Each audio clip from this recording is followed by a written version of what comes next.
peak. Oh, oh. Ooh, ooh. Gonna lay you down by the fire. Will you sit down filled with desire? I'm on my friend Josiah. I'ma tell you something. You make me wanna get down and get higher. Curl up by the fire, laying right by my side. When it wanna desire, I'ma feel it inside. When it hear it inside, Where you been at, girl? It's been such a very long time. You know these streets are mean And mine. You know I'm on your team. And you know I'm on your side. I saw you in a dream. And I'm gonna make you mine in time. Every night, every day, I wanna say what you mean to me now. I'm gonna say I love your thighs. In your eyes. Look in her You make me wanna cry now. You make me getting high now.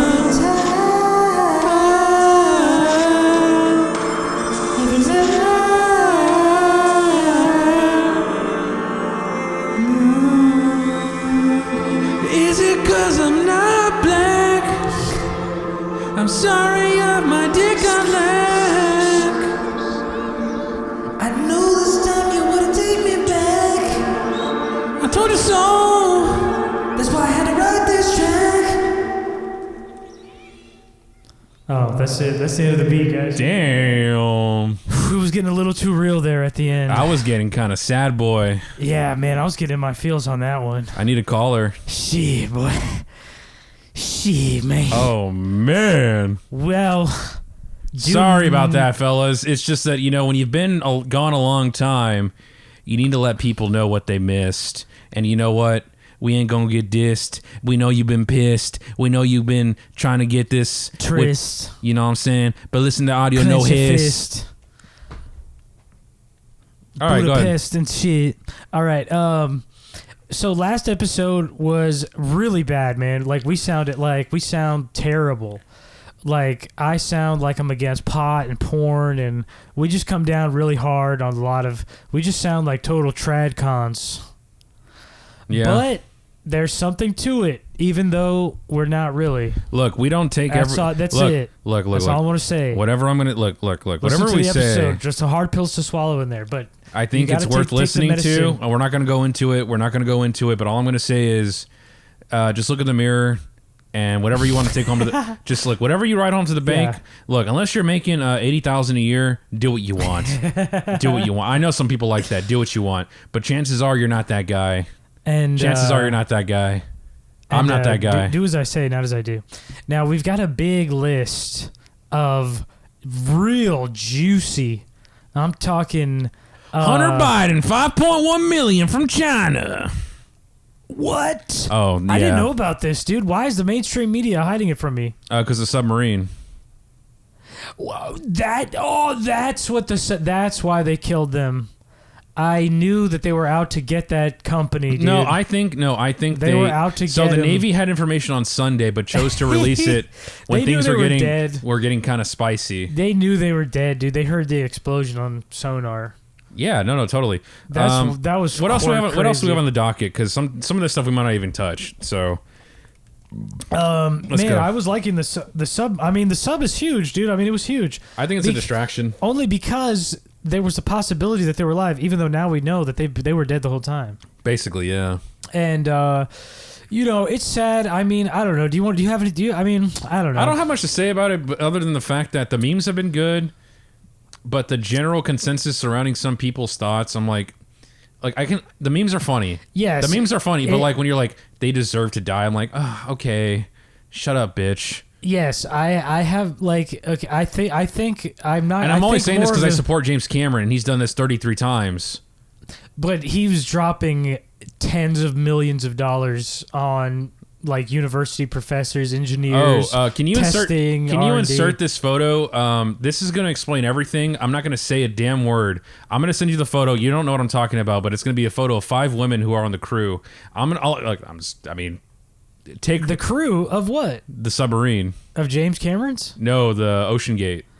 But it was you've seen all the videos of the CEO, right? He was he was like really trying to. It seemed like he was trying to cut corners. I don't know. All I'm saying, he doesn't deserve to die for it, but No.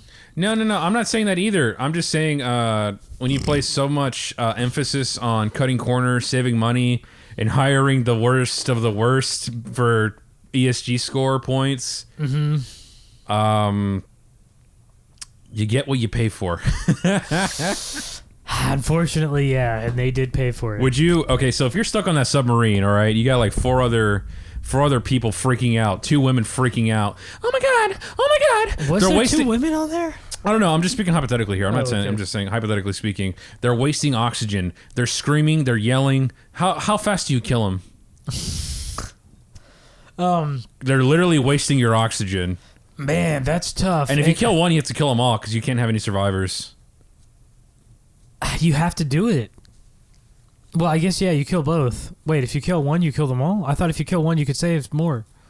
If you kill one, they're going to tattle on you. Oh, right. Well, why wouldn't the men do it? Oh, because they're not. I would kill the men strategically first because if I kill the woman, the men are going to gang up on me. But if I kill the men first off, they take up more oxygen. So that's good. The woman can't stop me. So that's good. And, there are implications outside of that. No, I'm kidding. The implications of a submarine. Yeah. But yeah, have your fun, but, I'm going to say is I don't think they deserve to die for wanting to explore the Titanic. Do I think it's the most whitest, bougiest shit in the world? Sure. Why not? But I think you don't deserve to die for spending quarter of a bill just to see something cool. Like, more people have probably been into space than have been that deep underwater. Now, what? I think that's actually true, by the way. Yes, and I think the ocean is cool, and especially after Avatar 2, I do want to go deep sea diving. Mm-hmm. And I saw a video of a fisherman who this whale trusts, and he takes barnacles off of the whale, and it spins around for him. Isn't the deep ocean kind of like magnificent and kind of endearing? It's kind of beautiful. Well, it almost feels alien. It's like a fantasy land where there's insane beauties, there are giant squids, unforeseen beauties, and horrors down there. Mostly horrors. Mostly, yeah. But there is those gems. There's the whales, the beautiful, intelligent. They whales. went deeper than where giant squid reside. They went 2.3 miles below the surface. Wrap your head around that. I can't. It's insane. And who knows what kind of medicine is down there, what kind of insane biology. Like, it is the last frontier on Earth. Man, all I know is... And I'm about it. I just, like, I think it's fucking sick. I think people making fun of... No, I think going that far... Because I kept seeing... Everybody kept saying, like, I'm glad they're going to die. I'm like... But why? Why do you wish death on people? I understand they're trying to be funny, but like at the same time, it's like, I don't know. Like I'm a usually pretty morbid guy. I make 9/11 jokes, but for fuck's sake, at the time it seemed like there still was a chance. Yeah, the jokes are fine. It's the sincere comments about people dying where it's like, what the fuck? But my brother was saying, like, he's like, you don't become a billionaire by being nice to people. I'm like, that's true. I don't think you become a billionaire by not fucking some people over. That's true. But I don't think that deserves to. I don't think you deserve a death sentence for it necessarily. I don't know. I mean, look, maybe am I being too like I don't feel like I'm being too uptight about it. No. I mean, it's... Especially as it's happening and there's still a glimmer of hope. I feel like this happened... There was another situation... I mean, the memes are great. The memes are great. The memes are awesome. I love the memes. I love that I love those. Yes, They're the great. Titanic, all the And Titanic you can make ships. jokes about it. You can make the 9/11 style jokes about it if you have like some level of nuance and if you're just funny. But like just saying, I hope they fucking die the most painful death. It's like, shut up, bitch. Like, shut up. You're such a fucking anti-life faggot. Yeah, and like when like even like I was thinking about like 9/11 jokes and like war jokes, you know, like Vietnam jokes. Like Those are funny. Some guy got onto me for making a Vietnam joke, Oh, shut up, bitch. and it was barely even a joke. But I was thinking, it was like our leaders treat war like a joke, Yeah. like, you know, with human lives. So it's like, why don't get mad at me for fucking.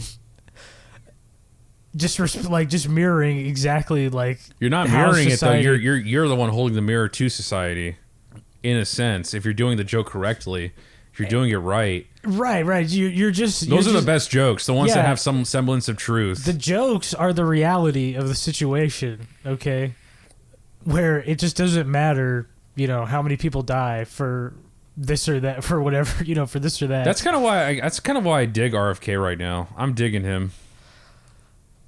Dude, I don't understand. What? Like, RFK? What is his appeal? Like, he mostly talks about vaccines. See, the thing is, like, he's more convincing than the typical CNN doctor / analyst / personality. He comes out with sources. He was have you listened to the Joe Rogan podcast with him? No, just So- barely any clips. So he basically started off as like a lawfare guy. Kind of he started like this philanthropy group that would go to and sue corporations who were polluting oceans like in an unsustainable level, like kind of like disgusting. And they managed to turn the Hudson Bay from a body of water that would go on fire in the summer to one of the most biodiverse bodies of water in like the eastern seaboard. Or Western Seaboard. So, like, I mean, he is kind of he's not a climate nut. He does believe in climate change, but he's like, it's like pollution is like it's very, real. It's real. very, It's very real. Yeah, it's very real. Nobody And can deny that. But he's not like we need to mandate people buy electric vehicles. We need to mandate the cancellation of fossil fuels. He's like, look, I'm gonna let the free market make that decision. He's so confident in his way of life and thinking that he thinks people will go to his side voluntarily. It's like, okay, I mean, you may be wrong, and I think you are wrong, but that's the way it should be ran, dude. That's the way it should be. Like, I may not agree with you, like, on 2A all the way, because I think he's a little more, he's a Democrat, so, you know, that's going to influence his line of thinking. But, I mean, I don't think they're, like, he's too far off. Like, he's like, oh, you know, some registration, some background checks. Like, okay, we already have that now, so it's really not that insane against the status quo. Not in Texas, though. Yeah, that's fine. He's anti-vax mandate, which I think is really insane. And so anyway, as he progresses in his lawfare against these corporations to save the environment, he gets approached by women who say like these: if you're really concerned about the poisoning of society through the environment, you need to look into the mercury levels that are inside these vaccines. And he's like, you know, whatever, you're a nut, blah, blah, blah. But, you know, a lot of people have been coming up with like, hey, like, oh, my kids, you know, they're progressing perfectly well 2 years. As soon as they get vaccinated at the 2-year benchmark, they start to regress. And I'm like, okay, well, correlation is not causation. But if you start studying the effects of mercury in the human body, you start understanding like, okay, well, this stuff starts like penetrating the brain barrier and can cause some serious illness. Now, mercury is an insanely deadly element to ingest. Now, they'll tell you, like, you know, this is a specific type of mercury, blah, blah, blah. It's not being ingested in the body. You know, you notice that besides the point.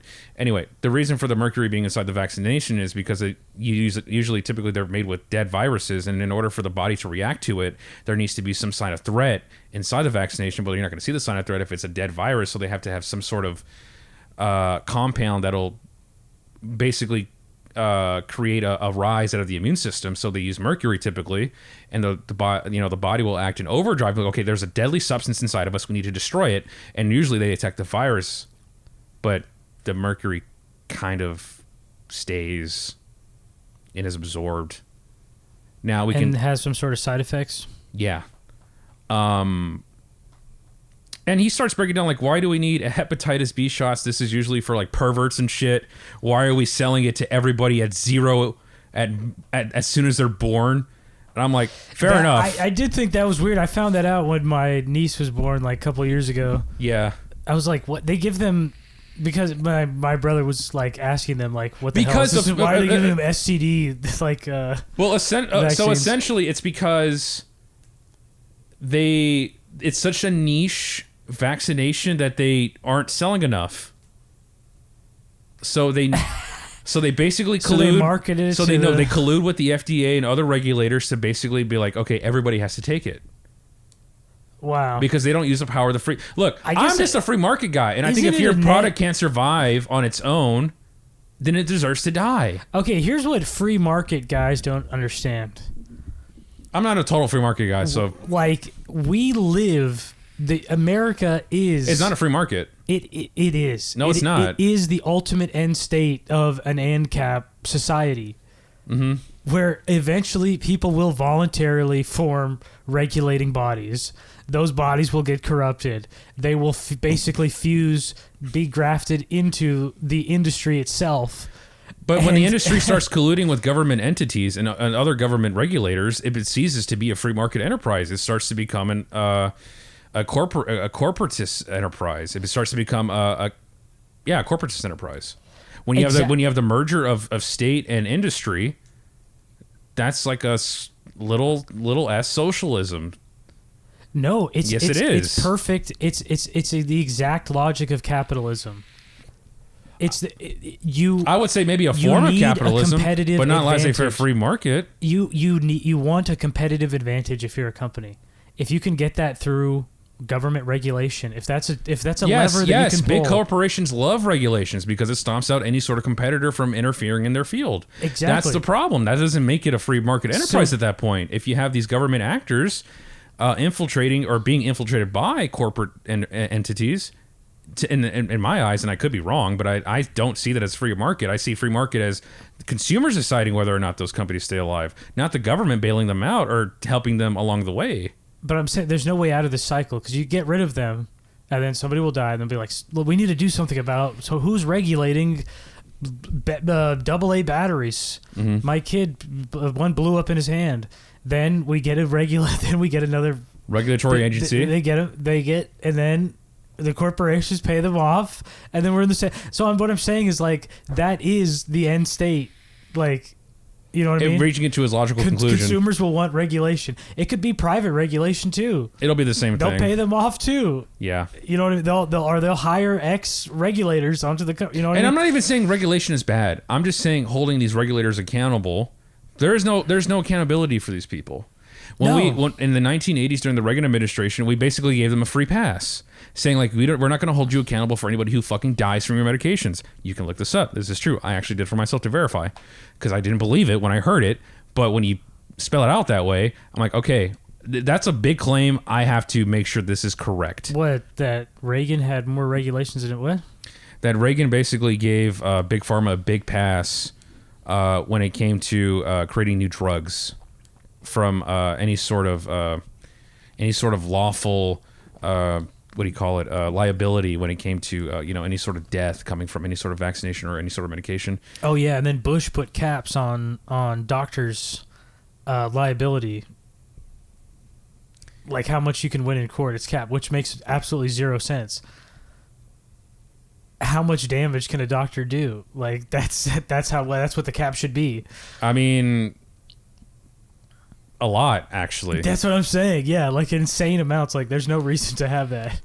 You should be able to file for how much you get. But yeah, there's a lot of ways that, the corruption. But Vince, this is the, like, this is the, I'm telling you, look, think about it.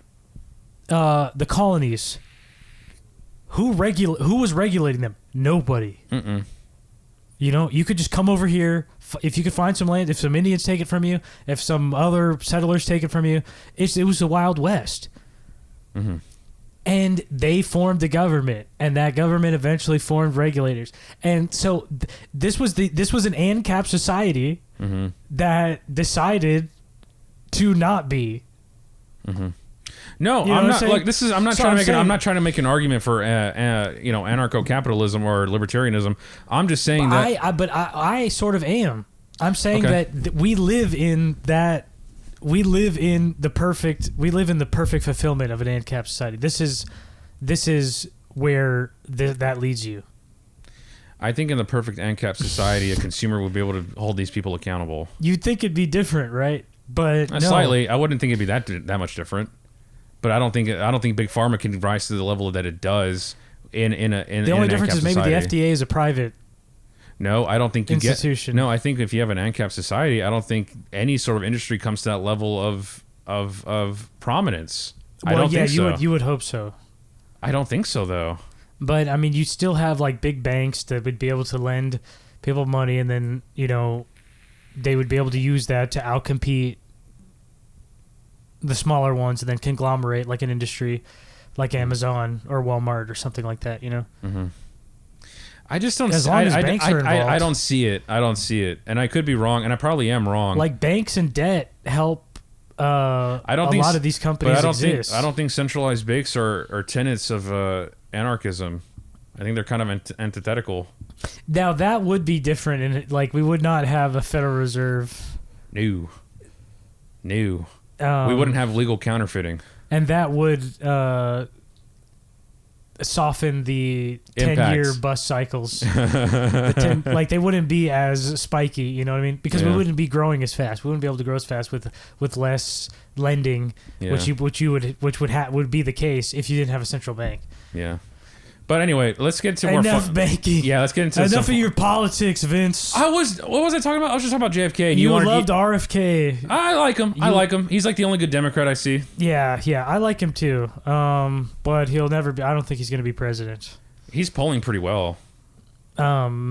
Despite everything, despite the fact that let's get him on a national stage and let's let America hear his voice. People like him. I don't know if you could be president with that voice. We have Joe Biden. He can't even speak. But he could. At one point. I don't think his voice is that bad. Did he have like a stroke or something? I think he has vaccine damage. I'm not even kidding. No. I think so. Look it up. Maybe so. Okay. I'll fact check while you talk. Pop culture, Vince. This is where the real politics happens. Yes, you're actually right. In the poposphere. Now, this summer could be... Now, this is going to be a real mixed bag of a summer. We've had Spider-Verse, which was really good. Not amazing like the first one. Do we have any other good... We had Puss in Boots, which I think technically came out last year, but I have seen like half of it, and it's really good. Can I just... Hold up. Okay, go ahead. I'm sorry. Well, I'm recapping the summer to talk about the rest of the summer. Okay, so Spider-Verse, what else? Puss in Boots. Oh, John Wick 4. Mm-hmm. Fast X. Okay, yes. Transformers. A lot of big franchises not doing well. Transformers, soft opening, I think like 60, 65 million. Really? Yes. Flash, though. How is it doing in bombed. overseas markets? Because I think Japan loves Transformers. Possibly better. I don't know what the international. I don't know if it's opened everywhere. Well, yeah, it is opened everywhere now, but a lot of big franchise movies this year are not hitting. We've had Transformers and The Flash. Now we got to talk about Flash, and because a lot of people are trying to figure out why did Flash not work. Everybody loves Michael Keaton. But did audiences see through the lame attempt to do like a Spider-Man Homecoming with DC by having like previous Batman? What is it? Transformers is currently at 290 million worldwide. Oh, it did well. It did pretty okay overseas. It did 175 million. And it did 114 domestic. Now, and I'm sure it's opened everywhere by now. And did it open in China though? Maybe it didn't get a Chinese release. Because I'm just trying to see these Japan numbers because that's always interesting. I always think it's interesting.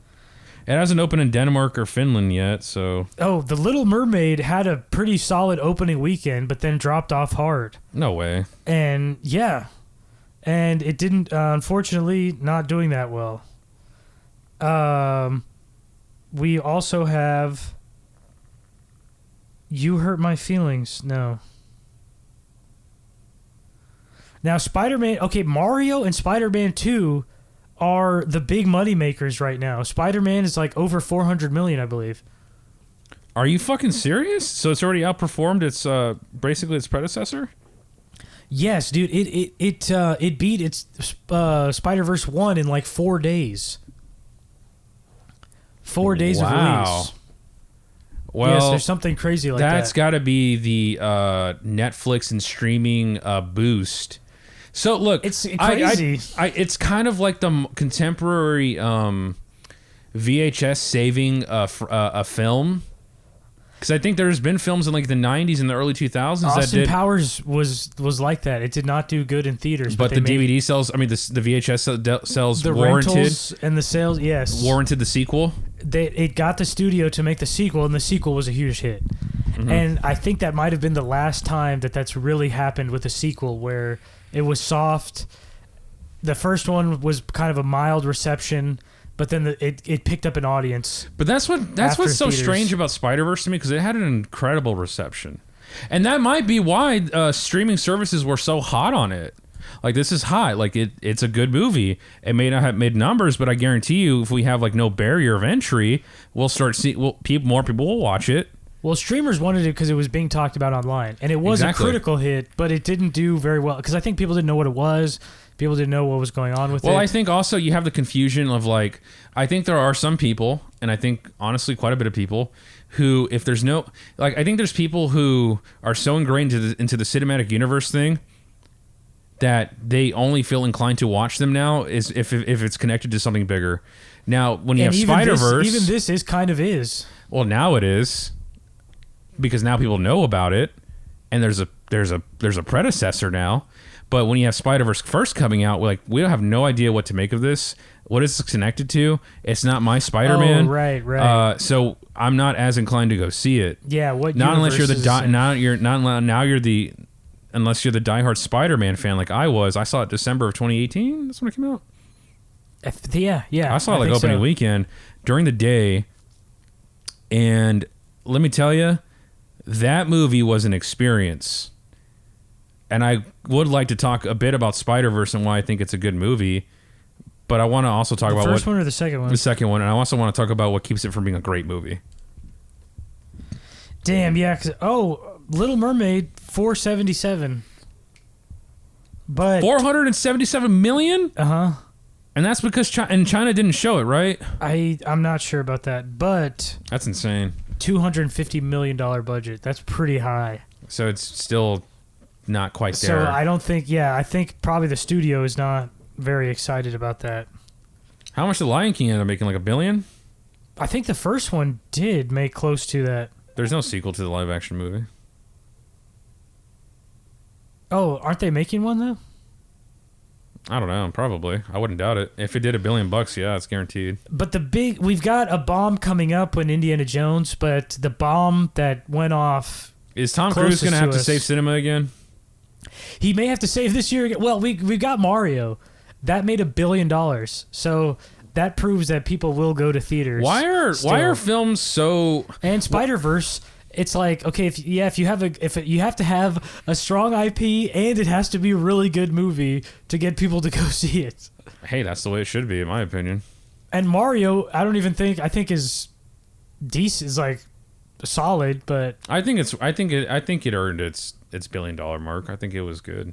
You think? Well, I mean, I guess it takes skill to make. Dude, making a popular blockbuster is not easy. That's true. You have more going against you. That's true. You know what I mean? Yeah, you never know what... There is a lot of ways that you could take a Mario movie. There's a lot of ways they could have fucked that up. Well, like, just inherently, being a blockbuster film, you have to appeal to everybody. And that's almost impossible. And you watched some of Dungeons & Dragons, right? Like, that seems like... No, I haven't seen it. Well, didn't we watch it? Didn't I show you a scene? Oh, you did. Yeah, it was so... there's just no, it's a nothing burger. But there is It's there's some creativity to the writing, but it feels like it's been hollowed out. Mm-hmm. You can tell there's some studio meddling in there. Yeah, There's too many cooks in the kitchen. It's too smooth. But that's why I think that's where Mario succeeds in. Like, yeah, there is some studio interference because they wanted to play a bigger role with Peach. They really wanted to bring her up. You can feel it. You can feel it. But Nintendo's like, this is not Mario. It's Mario. Make a Mario movie. Mm-hmm. And Illumination's like, all right, fine. And they're like, oh, get the cook to your ass. Make it a Mario movie, huh? That's why remember that depressed blue star? That's such a millennial take. That's such a... I'm getting kind of tired of like the millennial humor. I think it's kind of hollow. The ironic nihilism. Yeah, it's like it's not even the nihilism that gets me. It's the lack of anything being revealed, or lack of any substance. It's just like an empty platitude. Like, do good, work hard. It's equally as cringe. Like, I get it. You don't like yourself. You want to die.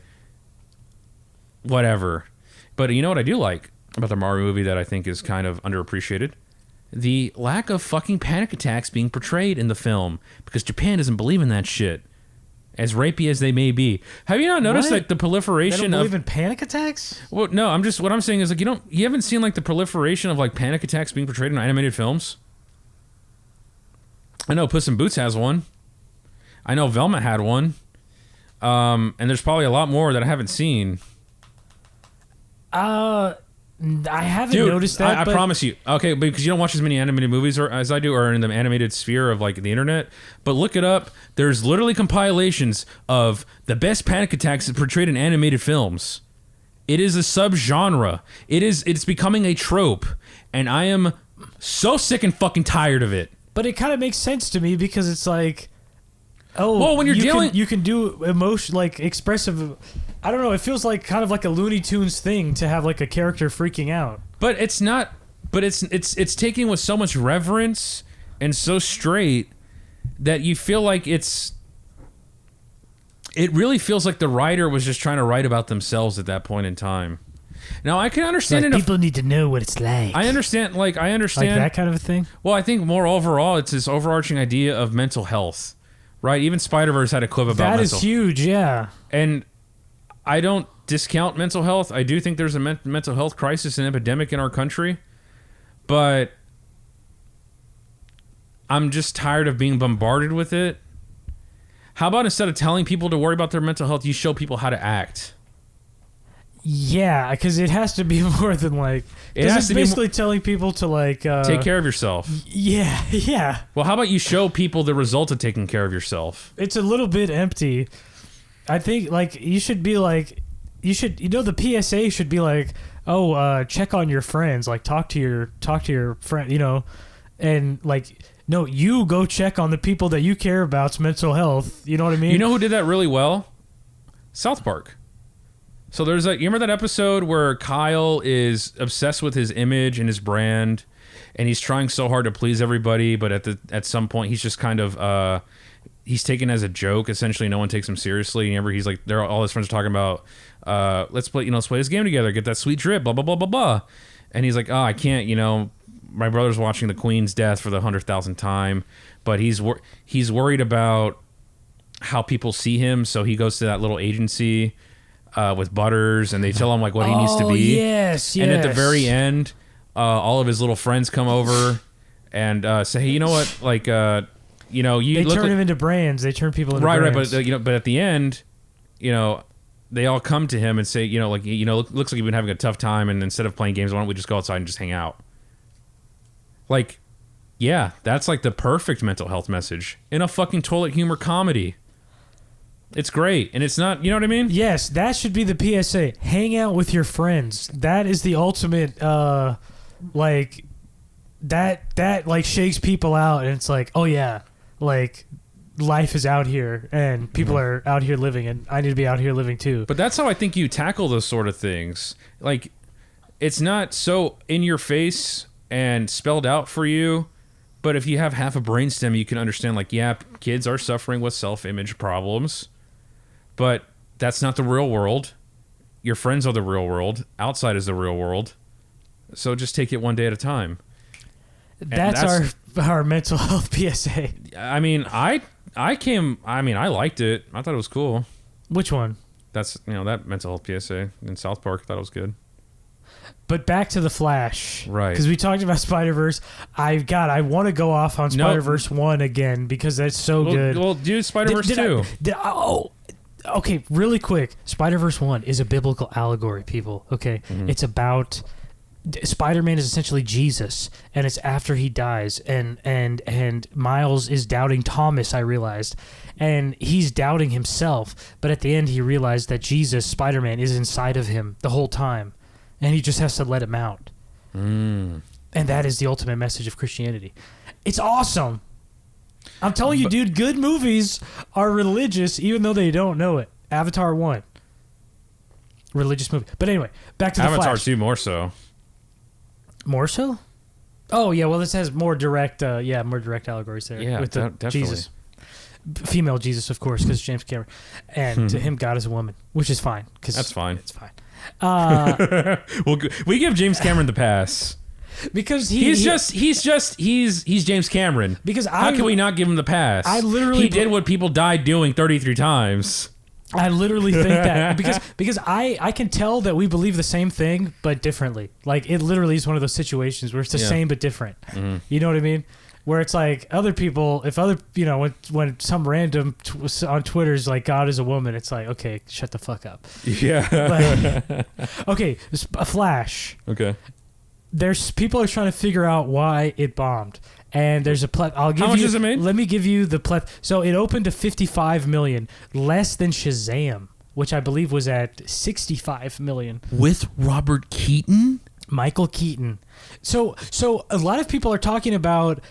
You can spoil it. I don't care. The true nostalgia trip that would have gotten like comic book fans out would have been Ben Affleck or not Ben Affleck, Christian Cavill. Bale. Christian Bale. Yes. Because then that would be like multiverses aligning, but like because the Keaton Batverse is like 30 years old, so you're talking about only people that are 40.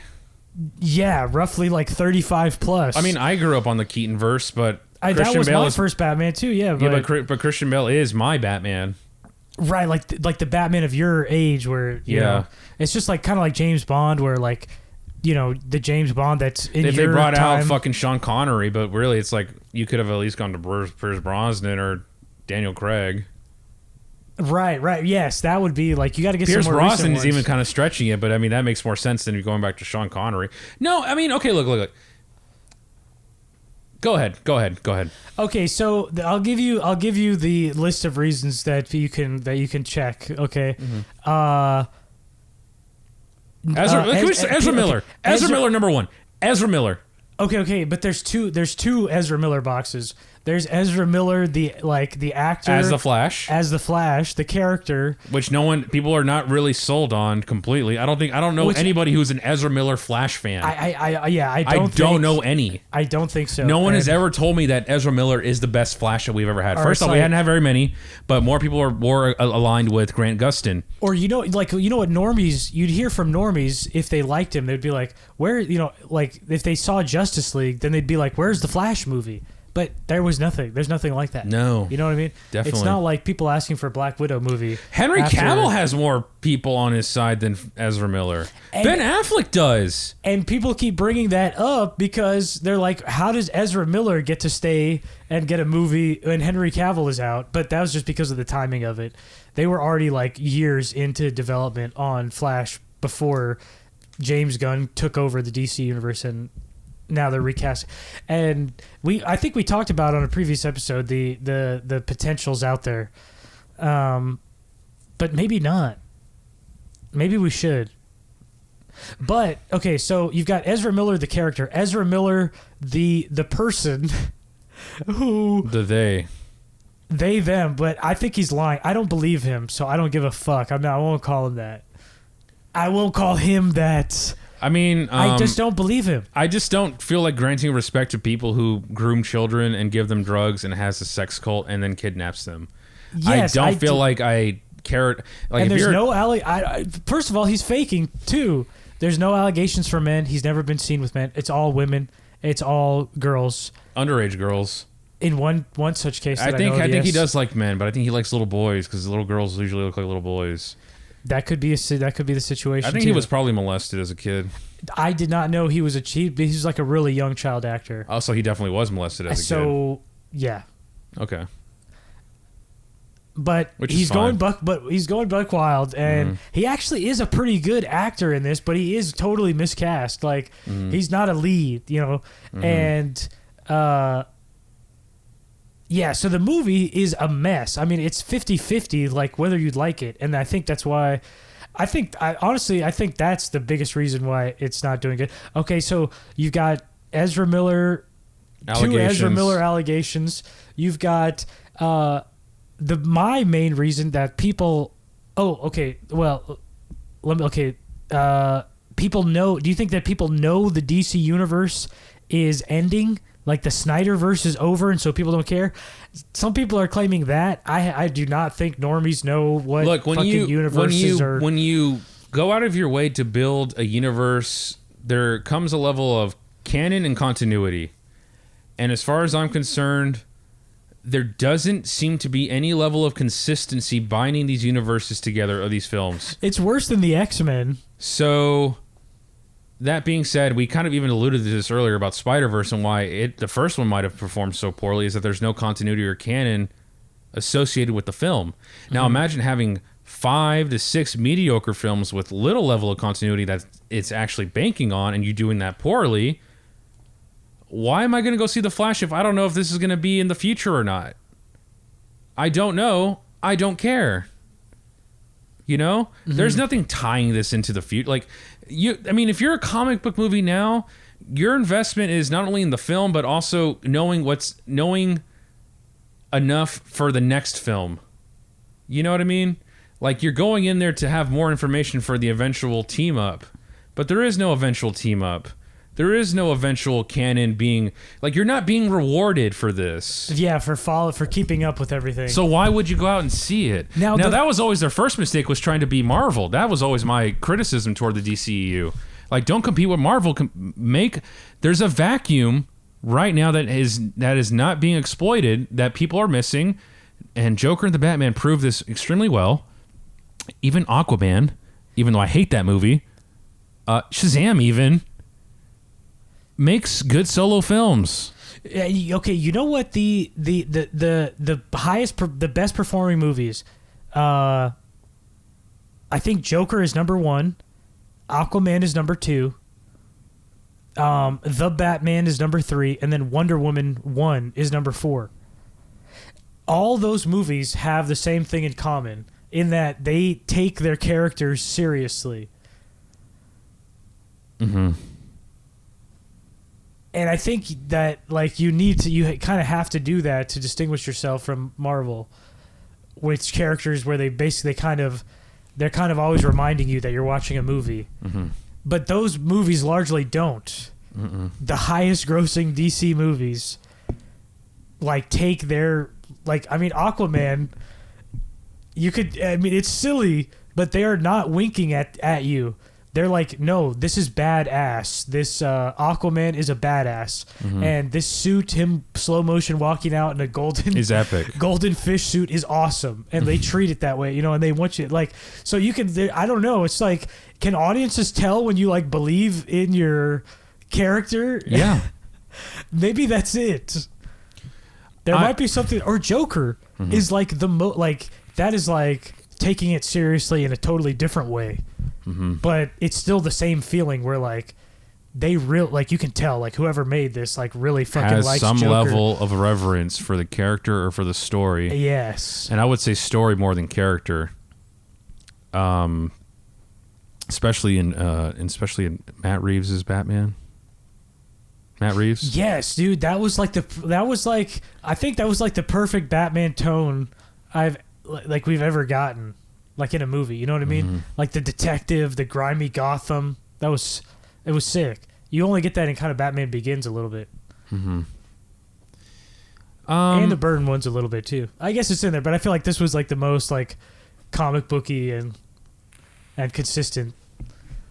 See, like, and we haven't even gotten into The Flash as a movie yet. Oh, I wanted to tell. Yeah, you reminded me when you said that Marvel, they were trying to be Marvel. So the opening scene, it includes Flash, Batman, and Wonder Woman show up, and Alfred, and it was kind of cool to see them like taking it was like them like doing like an everyday mission. It's like some bank robbers or something bomb, like Batman's doing the car chase and then Flash is saving people and then Wonder Woman comes in at the end and saves both of them, girl bossing a little bit. But just seeing like, this team and they're talking to each other on the comms, it's like, oh yeah, like superheroes doing their thing is like fun to watch when it's done halfway decently. And like there were parts of the opening scene where it's like, it's kind of cool to see Flash and Batman like working together. Because we really haven't gotten that. We've never really gotten that. We've never gotten like the characters like being themselves yet. No, not really.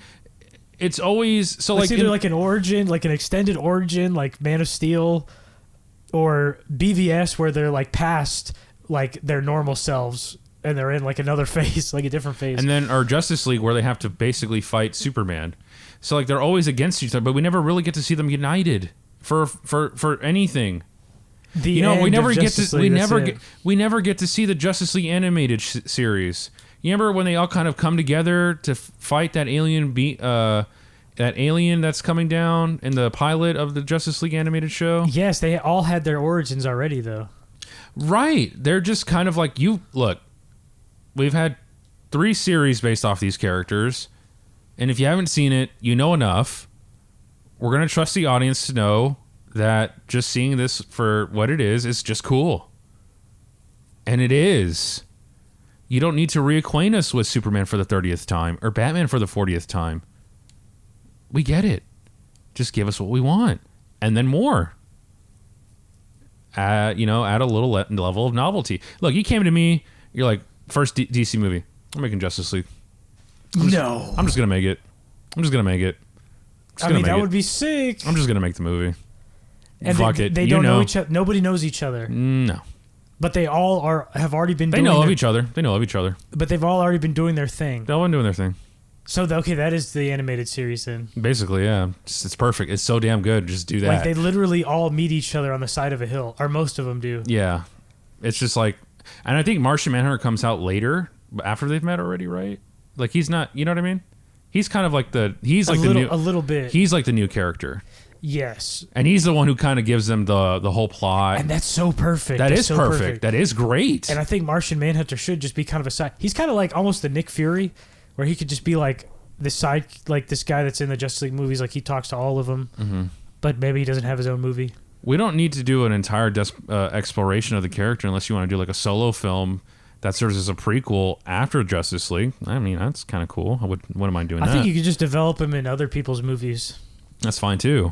I'm not sure. Like, I mean, I'm not saying I don't have any faith in like a Martian Manhunter movie. I don't think it's $1 billion movie, but I think if you do it properly, do it cool. After making a couple of like Justice League movies and like Batman, Superman, why not throw in a Martian Manhunter movie? I mean, if Ant-Man can make $800 million, I can't see why Martian Manhunter is like actually like a quantifiably better character all around or more interesting. Wouldn't make nearly the same numbers. I mean, I think that could be cool. Man, ideally, I would do like Superman, Batman, Wonder Woman, and then Batman v Superman as a precursor to Justice League. So when you're going into Justice League, like Batman and Superman already like are at odds. No, like they're past that. They make up, yeah, and they kind of understand each other better. They're not like best friends or anything, but like, they respect each other on some level. Yeah, they respect. They know, like they kind of trust each other that they're probably going to do the right thing. You know what I mean? Because they're both skeptical at first, obviously, and the whole movie's about them overcoming that. Well, they don't really fight. It wouldn't really be Batman v Superman. It'd be like World's Finest. I think there has to be a moment in a Justice League movie where it's like being created And I think Clark maybe wants to relinquish authority over to Bruce Wayne because he's kind of funding everything, like kind of like he was in the DCEU. But he's like, nah, man, you're the best of both of us. You need to be the face of this organization. But at first, he doesn't want any part of it because he's kind of a solo dolo guy, an anti-authoritarian dude, and doesn't believe in any sort of superpowered organization. But, something happens and blah, blah, blah, and they defeat the bad guy. And then, they all decide, like, yeah, we need to be here together and yada, yada, yada. Oh, I was thinking at the end of Justice League 1, like, they all decide to form, and Batman just kind of is like, yeah, call me if you need me, and bounces. Then he's kind of like, not really a member, but he is. That's true. You know what I mean? Like, he doesn't have a card, but he goes to the meetings. Because he is kind of friends with Superman. And then dude, how sick would it be? Okay, after the Justice League movie, Batman 2 is Bane. Bane breaks his back. He's in the hospital. This is Batman Nightfall. 2. Yeah. Superman comes and has to give him a pep talk. As Clark Kent. No, as Superman. He flies into his hospital room. I think he should go in as Clark Kent, dude. Maybe that's the first time he's ever seen him as Clark. I just think it's a little more... I mean, if you're going to do like a human, intimate moment, I think... And plus, I just think it's kind of silly of like Superman going into his hospital bed and like nobody knows. Why is Superman talking to Bruce Wayne? Oh yeah, that would be. I mean, not even. I mean, that's not crazy.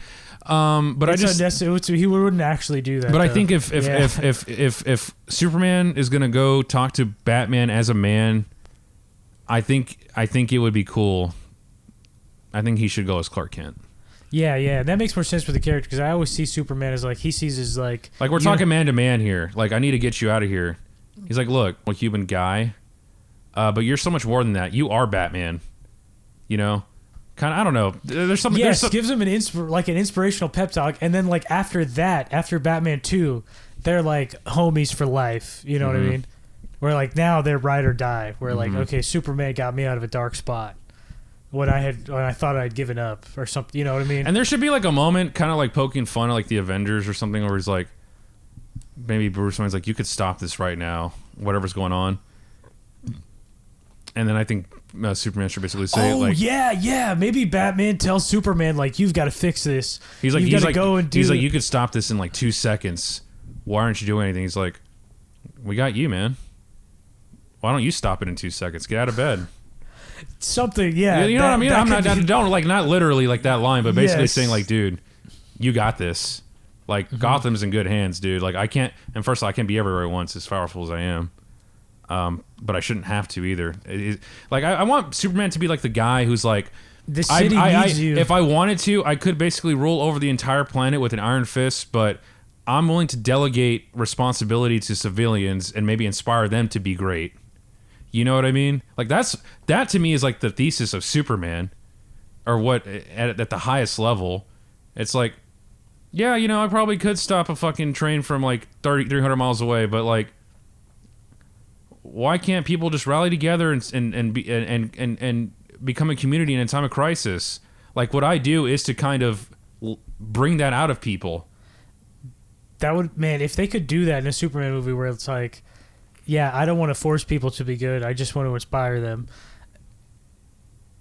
Kind of like Spider-Man 1. That would be... Like basically Spider-Man 1 at the end. Yes, I mean, that's like the essence. I mean, that just makes it almost mythic, Because like Spider-Man, I mean, Superman is he's like a modern myth, in my opinion. And I think it's terrible. Like, I'm not the biggest Superman fan. I'm a Spider-Man guy, Batman guy, whatever. But I would never desecrate the name of Superman or anything that he symbolizes or the mythos behind him ever. And I think it's kind of disheartening to hear so many people be so down on him. Like look, I know we haven't had any good Superman media in a while. Yeah. But you can't tell me with a straight face that Superman the animated series is not quintessential comic book mythos at its finest. He's basically Hercules. Yeah. I rewatched Superman 1, and that movie is literally like a Hercules or like one of those Greek epics where there's like no arc, there's no like journey. It's it's literally him doing different feats of strength. Like first he lifts up a helicopter, then he moves like a bunch of cars. The most of the movie is like him discovering his power. Him doing these feats of strength, and then at the end the big one is reversing time and saving Lois. Oh, that was the second one. No, first one. Oh, okay, that's insane. Yeah. What was I gonna say? But the second one, I think it's the Great Wall of China that he rebuilds with his eyes. Somehow. He's Superman. Anyway, Flash. I heard there's a really perverse Christopher Reeve CGI. Oh yeah, okay. Spoilers. So at the end, he's running through the multiverse and he sees all these different versions of the DC characters. Of DC characters, the Adam West Batman, a Nick Cage Superman fighting a spider. From the Kevin Smith movie? Yes, from the unmade Kevin Smith script that they almost made. You see pause Christopher real quick. Reeves and Supergirl from the 90s movie. Pause real quick. Didn't Kevin Smith dog on Tim Burton for Batman and how he wasn't a comic book guy, but he wanted to make Nick Cage Superman fight? Oh, wait a minute. No. That was the studio saying that he needs to fight a giant spider. Yeah. Yeah, but even the It was a producer, one producer. Who was really hard on for the spider? He really wanted, Because of what, Wild Wild West? And eventually, it made it into Wild Wild West. Oh my God! Which is, but you see it, and you see a bunch of orbs of different versions of different characters. How many times? And it's trying to do a Spider-Verse. I mean, a No Way Home situation. How many Spider-Verse 2? Yeah, honestly. How many times did Kevin Smith cry during The Flash? 5 or 6? I think it was just once, but it was throughout the whole movie. He was crying just to see a non-binary person in a star in a Hollywood movie. Kevin Smith should just go home. This is the first fake non-binary actor that we've ever had starring a Hollywood blockbuster. But also, well, anything else about The Flash? I mean, did you want to know any spoilers? I don't care. There's some. It's a 50-50. Like, it's such a mixed bag because there's some interesting stuff in there. There's some really bad stuff. Sounds in like there. every typical comic book movie that's ever been released in the past 20 years. Yeah. It's such a mixed bag. So is it better than Ghost Rider? A little bit, yeah. Oh, shut the fuck up. No, it's not. No, it's not. But next week, I believe. Yeah, next week, Indiana Jones 5 is coming out. And honestly, James Mangold couldn't save it. He couldn't. I mean, I'm sure he did what the studio told him to do, but hasn't he learned his lesson since the Wolverine? It's such a weird genre. Like, it's not even a real genre, I don't even think. The adventure genre? That's a subgenre. Not really, though. Well, if you think about Nathan movies, Drake was trying to be the Indiana Jones movie. That movie did not do well. I think Mission Impossible takes elements from Indiana Jones in some regard. I wouldn't say straight. A little bit. I wouldn't say straight, but I would say there is some elements, kind of traveling the world on this. But the exotic locations is a staple of. I would say the Mummy. The Mummy is the only other one. That's it. I think it's a little more prolific than you think. It definitely is not a genre. It's a subgenre. You know what I mean? Like, it's not like it's a really niche. It's niche. But there's really nothing else out there. Not now, and I think we should have something like that. Yeah, like Tintin, it was a real genre. The Adventures of Tintin felt like an Indiana Jones type-esque movie. Steven Spielberg directed it. Okay, yeah. I guess that kind of adventure movie isn't really a thing. Moon Knight kind of was that a little bit. The show. I hadn't seen it. It's not very good. But you know what? The first episode is pretty good. Oscar Isaac, though, man, he really impressed me as the voice of Miguel O'Hara. I liked his character. I thought it made sense. I'm more interested in talking about the Spider-Verse sequel than I am talking about failed films that Indiana. Well, it hasn't failed yet, but it's tracking very low, and they've spent way too much money on it. Like $1 billion. But I wanted to let's talk about yeah. Well, I was thinking about the genre, that genre, and even in the 80s, it was aping previous generation of adventure movies, but there hasn't been an evolution on it, which is how you get genre staying alive. Like, the action movie is constantly evolving. You know. Oh yeah, that's like the ultimate Buddhist philosophy that things have to pick apart, die, and revitalize themselves. Yes. In order to stay alive, like language, film, media, and I do, even religion to some extent. Like the fantasy genre is coming back now. But that's not even necessarily a good thing unless it's bringing something new to the genre and revitalizing it in a major way. Like, what is the last fantasy movie that you may have seen that you thought, yeah, this genre is still worthy of existence and needs to exist? And I like the new twists and turns. I like the new angles. I think The Green Knight was that for me. I guess D&D. You don't think Green Knight is a good fantasy movie? Well, I see that more as like an indie movie than like it's an art house movie more so than it's a fantasy. I mean, there's fantastical elements. I mean, there's like it is a fantasy literally, but it's not made for like a mainstream audience or even a wide audience. Oh, you mean like a fantasy blockbuster? More so? Yeah, I guess so. I guess like The Little Mermaid is like a fantasy. Yeah, it is. You know, Yeah. Lion King, Puss in maybe. Boots? Puss in Boots and Shrek, yeah, those are like postmodern fantasies, but yeah, Shrek. Shrek more so. I think Puss in Boots a little less so. I think they kind of just lean into it just wholeheartedly and don't really try to make commentary on the whole fantasy genre. But maybe they do. They're playing like Shrek 1 is like a postmodern Yeah, fantasy but I'm movie talking where about they're like playing on tropes. yeah, but I mean like the actual Puss in Boots movie that just came out recently. Oh yeah, no, that's not postmodern. Like they're just like all the characters are played straight. They just kind of poke fun at them a little bit here and there. Super Mario Brothers? I guess that is fantasy, yeah. No, it is. But I guess that's like a kids movie though, also. I don't family movie. But okay, so see, the genre is coming back. Totally.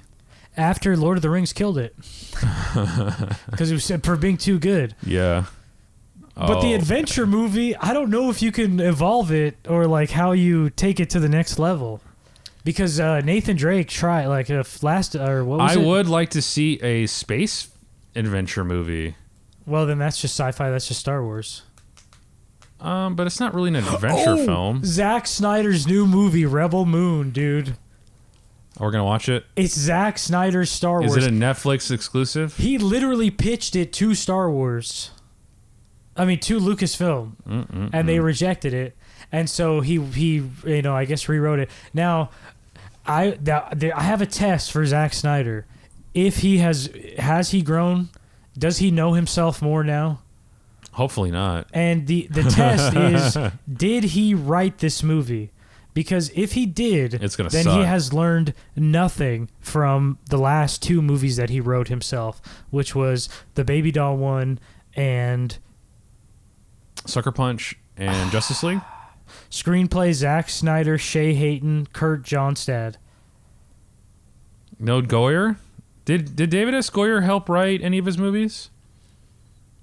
Okay, this one of the screenwriters helped write Army of the Dead, John Wick 4, Day Shift for Netflix, and Ballerina. Okay, let's see what Kurt Johnstad has done. Act of Valor, Rebel Moon, 302, Atomic Blonde, 300. Have you seen Atomic Blonde? Okay, this movie's not going to be very good. Have you seen that? Is that one any good at all? It's okay. It's nothing. I thought it looked kind of stylish and interesting. I always wanted to check it out. It's fine. It's fine. It's kind of a forgettable action movie. Oh, okay. Is it like on the level of Extraction? So Rebel Moon, Zack Snyder has not learned anything. Fun fact: David Hayter wrote the first screenplay for the first Watchmen. I think he has a writing credit on it too. Get out of town! Mm-hmm. But that's when they were going to do the contemporary Afghanistan angle to it. Oh. But I think they still gave him credit. So I guess they took some. I guess they used story elements. Yeah. So that's interesting. And I think David Hayter also wrote or helped write X-Men 1. God, I want to make an action movie so bad. Wouldn't it be fun? Yes. Isn't it? It's so cool seeing like really mediocre action movies like Extraction 2, Segway. Nice. That are just so... I can't even really describe them, man, because I'm just not a. I don't know if I'm. Maybe am I not a? Do you think I'm an action guy? I think I'm an action guy. I think I like action movies. I mean, obviously, I have like my leanings toward the 80s and 90s and maybe the early 2000s in the action genre. That's when I feel like it peaked, and then 9/11 happened, and then we kind of stopped being cool. The way I see it is like everybody has like kind of a dead center to their artistic medium and like what they're looking for. There's like the dead center of like their ultimate movie, and then there's stuff close to the center, you know, and then there's stuff that's far away from the center. Well, you see, like, and action, I think, is like probably pretty close for you to the center. For me, it is like the center. Almost. See, like, this is gonna sound really pretentious and stupid, I think, but I think most movies have elements of everything. Well, most of everything. Every movie has action. Whether or not there are fists flying on the screens or not is irrelevant. There is action. There's in a good suspense. Story. There's good, suspense, and that comes with drama. And there's some level of levity in the form of comedy. Whether your people's lives are on the line or it's, you know, somebody's job or somebody getting a job or something. So I think good movies incorporate like 2 or 3 of these genres to some degree, but there's always going to be what it mostly is or what they're leaning towards. But the action genre, as of recent, I feel like it's picking up. It's picking up, but I feel like the only ones that are picking up are the pure action films, like the action purist film, like the John Wick series, the Fast and the Furious series, Extraction. I mean, as much as I don't like those movies, they are very popular. Which I don't quite understand why, but I mean, I guess there's people out there who I feel like Mission Impossible is kind of like that. Oh yeah, totally. Straight action. Totally. And I feel like it's. I think the people feel more comfortable making that kind of movie because you're not relying like. There's set pieces that you can see, you know, and it's like, okay, we're gonna do, you know, you can have all these ideas for set pieces. Oh, and Transformers too. Like in Extraction, where it's like, oh, we're gonna have one long take through a prison yard, which happens in Extraction, and there is some cool parts to it, but there's also some dumb parts to it. But you know, and Chris Hemsworth's arm is gonna catch on fire, and he's gonna be punching people with his arm on fire. That's kind of cool. And it looks cool, and it is kind of sick to see. But you know, as a whole, you know, it doesn't. It's not emotionally engaging whatsoever. I mean, I understand like the thought process of wanting to use story as a vessel to get you to point A to point T or to these various set pieces. John Wick, I think, does it extremely well. To me, those kind of movies can exist. But also, it really matters like how interesting are your set pieces, and how interesting is this period. Like, the generic army guy fighting people is, at this point, not super interesting to me. I wonder... You know? Right, yeah, you need, like, a good angle just to make the whole thing kind of more interesting. Yeah. Where in this, it's like, he's I mean, that's why just... Fast and the Furious is so popular. The interesting angle is that they use vehicular combat to do everything, which is kind of cool. It's the vehicles, and it's kind of the... Characters regular at this point. Guy... I mean, I feel like at the beginning it was like, oh, these are LA, you know, gearheads or whatever. Yeah. And they're going on these exotic missions now. And that was kind of the fun of it, or like the fantasy part of it. But yeah, with like John Wick, you know, adds as much as they can to make it more fantastical and stuff. Within reason, yeah. You know, but you've got Extract. I feel like there was another. Oh, the Russo brothers shit. All of the Russo brothers stuff is so boring, and it's literally like it's all like secret agents and CIA spies and stuff, and it's like that's all played out. Like you have to bring something like crazy to the table if it's literally just going to be CIA agents with guns and fistfights. You know what I mean? That is John Wick, but they elevate like it's cartoonish levels of violence, and I mean that's also Mission Impossible, but there's... Mission Impossible, same thing, yes. Where it's cartoonish levels of action sequences. But, I mean, Tom Cruise, whether you like him or hate him, is always bringing his A-game, always bringing a certain level of charisma, always doing these death-defying... He always wants to step it up every time. You know, he's climbing the tallest building in India or he's jumping out of planes or breaking his back.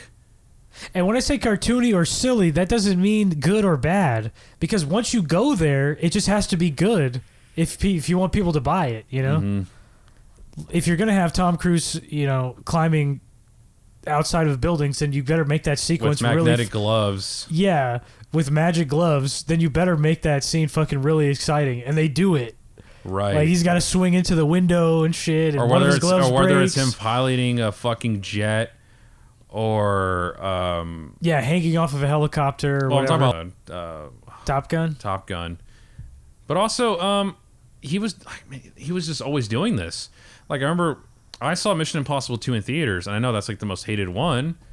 But one scene that stuck with me was the rock climbing sequence. It is so cool. At the end of with Henry Cavill? No, Mission Impossible 2. Oh, yes. That one is that's the most hated one. That's the ugly duckling of the series, but it does have its silver linings. I mean, I thought that rock scaling sequence is fucking sick. And I'm pretty sure he's like pretty much doing most of the work. Yes, he does have he's harnessed. But I mean, he's actually doing all the climbs and the jumps that you see. Which is pretty fucking awesome. Which is insane, yes. Yeah, I'm sorry. I mean, people will write it off, but I thought it was cool. And that's the one with the Chimera virus? Yes. Oh, that's so cool. That is so cool. It's literally like good and evil, and like the villain is an evil secret agent. Look, we had to have Mission Impossible 2 so we can get Mission Impossible 3. There was literally there was a James Bond movie just like that. Is that a Pierce Brosnan one? With where Sean Bean is the evil 00 agent, and he has to fight himself.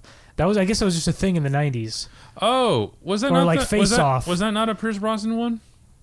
Yes, yeah, Pierce Brosnan. Oh yeah, and they introduced the face camo element in that one. Face camo? Where he wears the mask? I don't think that was in the first one, was it? No, that was no. The face camo is Mission Impossible 2. That's what I'm saying. Like that's when they introduced it, like in the series. As far as I know, it was in the first one. Was it? Yeah. Oh, okay. Because it's from the show. Oh, okay. Where they would just have the actors.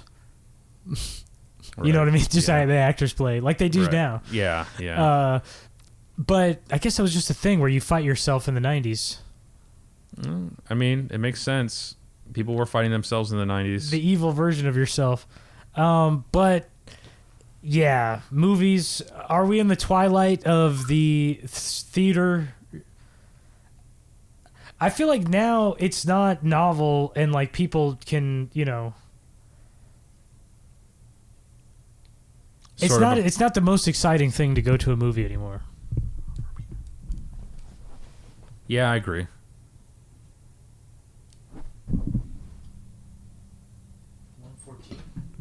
Okay. Getting kind of sleepy. No, I think Tom Cruise needs to bring back cinema. He's even quoted as saying such that he's determined to keep theaters alive. Now, I don't know where that's coming from because I'm pretty sure he makes money no matter what.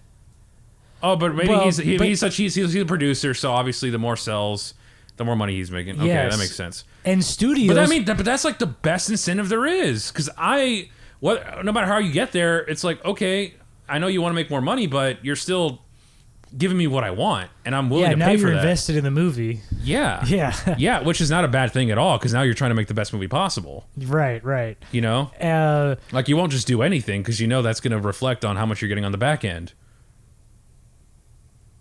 Directly. Yeah, maybe more actors should be because now, especially with streaming, they were paying big actors more money up front because they couldn't get back end points on streaming. Like when a movie comes out in theaters, actors get bonused if the movie makes $100 million, and then they get another bonus if it makes $150 million. And they get smaller and smaller. But depending on who you are, because they're not going to do that for.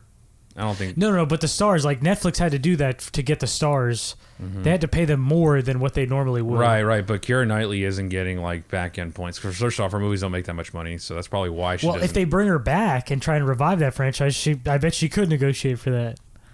And she'd be smart if she did. Yeah. But it's not going to happen because I'm pretty sure they give Johnny Depp enough money, he'll do it. Bringing theaters back, man. I feel like there was a thought in there. But if not, Oh yeah, I was gonna say theaters. Well,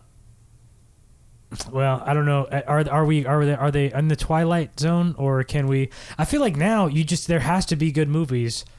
It's like more crucial than ever if theaters are going to stay alive. So like I know I'm kind of white pilled on this, where I understand like a lot of movies are failing, but I think there are a lot of movies that deserve to fail. Yeah, some not so honestly. much. Some not so much. Some not so much.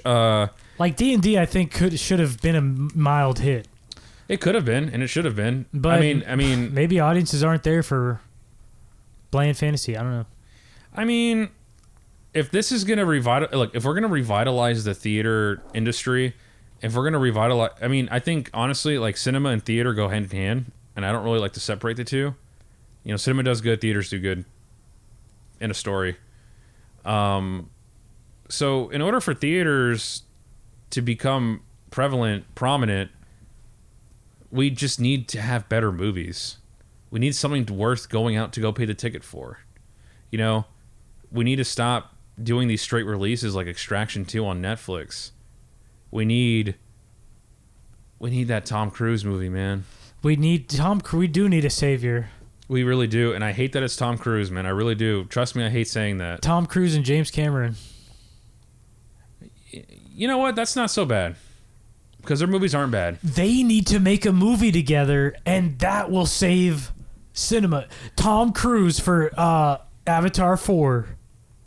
Dude, let me ask you this. This is kind of weird, but hear me out here. I think Christopher Nolan likes hokey shit. I think Christopher Nolan has an appreciation for movies that aren't super serious. Would it be out of the realm of possibility for him to do an action movie with Tom Cruise? No, I could see him utilizing Tom Cruise because he's kind of like a Leonardo DiCaprio, where he kind of does one thing, and he's a star for it. Like Leonardo DiCaprio looks worried, and Tom Cruise looks serious, and they're really good at making you believe that they're serious and worried. Are you excited for Oppenheimer? I am, dude. I have not watched any other releases of the trailers, but the cast alone, I don't care who directed that movie. The cast alone, the story, I cannot wait to be black-pilled about humanity. Yeah. Because you know he's going to be going off about how we basically are playing Prometheus and we have set the world back, and now we have to deal with this devil. It's kind of funny that way that the nuclear arms race was kind of like the predecessor to like the AI development, like kind of like creating this monstrosity on humanity that could be used for either greatness or destruction. Oh, it's an allegory for... Are you saying it's an allegory? I'm not saying it's a direct allegory, but it kind of feels that way now, especially. Like creating this thing that could destroy you, or have some applications for helping people. Wait, it is just like the internet because it has the potential for massive destruction, but it also has the potential for massive unity or knowledge. Well, I mean, with the internet, knowledge, but for nuclear, like we could reduce our carbon footprint by a huge. And I think if that angle is in there, like kind of like the more neutral tool aspect about it, I think that's the way to go. Instead of being so condescending about humanity's reaching for greater power, greater knowledge, I don't think that's necessarily a bad thing. And maybe I don't know, because like I don't want it to be like an anti-human movie, but I think if it's Christopher Nolan, it won't be. There's no way. He's a total humanist, in my opinion. He does, yeah. He believes in people. Yeah, so I'm excited. I cannot wait for this fucking movie. I don't know, man. What do you think? Dude, remember that story I had for the idea I had for like a super soldier that wakes up in the future and they've like perfected humanity, like, or they live in like kind of a utopia where I was gonna have a thing where like they develop soldiers to power their suits. They make a tiny the smallest nuclear power cell ever, that's just a small capsule that he wears that's like part of his suit. But that was the basis for a new generation of nuclear power tech that like helped them get to utopia, which makes the most sense because a lot of the technologies that we enjoy or know about or use in our everyday society usually stem from military application. Whether it be like touchscreen interfaces or nuclear power, or what was another all one? of space travel was a military project basically. Well, also like super glue. Really? Yeah, that was developed, I think, during World War II as a fast-acting adhesive that would bind... Like, if you didn't have time, or, if your medic was fucking dead, you could search your wounds in an instant to stop bleeding until you can seek immediate medical attention. They used it basically as... That's crazy. Yeah. We still use that today. Yeah. For wounds... Yeah. In emergency situations. Right, but I mean, that's kind of why like I have this like weird relationship with like military spending, because I don't, whether or not I like it, this is just kind of like the world we live in, where unless like there's like, well, people need a reason to make something, and so yeah, and I wish it was just for the pure act of doing so, but that's not the world we live in. So I mean, we'll get there though. I mean, I hope so. I really do. But at the same time, it's like... Using technology that was developed to kill people. Or not even just kill people, but help people kill people. Right. Weapons of war, but we'll have to use them to create the new utopia. And that's just kind of humanity's relationship with technology, period. What is the first piece of technology or tool that we've ever used? Weapons, essentially. Sticks. Like tools, technology, and the track of human progress has always been tied to our innate tendencies toward violence. That's true. Even if it's just killing animals, like that's just the way it's been. That's what I was saying. Yeah, well, first would have been for hunting, but yeah, that's where our technology would have the impetus for would be like to eat. Yeah. Yeah. Which is kind of interesting, I think. Wow, so all technology is comes from hunger. Or self-preservation. Yeah, I guess there's defensive weapons. But I guess you'd make hunting tools first, huh? Or no, maybe you would make protection first. I don't know. I wonder which one would have evolved first, like clothing. What did the apes in 2001 use it for first? I think it was just to hunt. It was It was just a hammer. Bone. It was a bone they used to bludgeon boars. Yeah, that probably was the first thing that the first thing that our ancestors used, honestly. Yeah. Probably to kill other animals with Which it. is kind of fun. Once they realize you can just hit something to death. All right, boys. I think that'll do it for this ep. We had a great time. One day we'll do some live streaming and just take your money. We'll do some panhandling, virtual panhandling. We're going to take over the world. If we ever do live streaming, I will like whip out the keyboard. I've been watching Mark Ribbolette, and he just jams. And it's like, that's pretty I mean, it's good. It sounds good, but it's pretty simple stuff. Mm-hmm. And then he just jams over it. Which is always a good time. And yeah, people line up. He's been doing them outside. And people will just line up on the street and just listen for like honestly, an hour. I think, look, we're going to have to record again tomorrow before the film. Why? Just another one. Just to have some more in the back burner. All right. What about after? Yeah, no. I'm not on a Sunday, buddy. Sorry. What about during the week, though? That way we could get the Flash review in. Okay, well then we'll do that instead. We'll do that like on a Tuesday. I've seen the Flash. Vince is going to see the Flash. We'll see if he can get through it. We'll see how much of Ezra Miller he can stomach. Can he take a double shot of Ezra? So we'll do the next podcast on Tuesday then? Yeah. Okay, sounds good to me.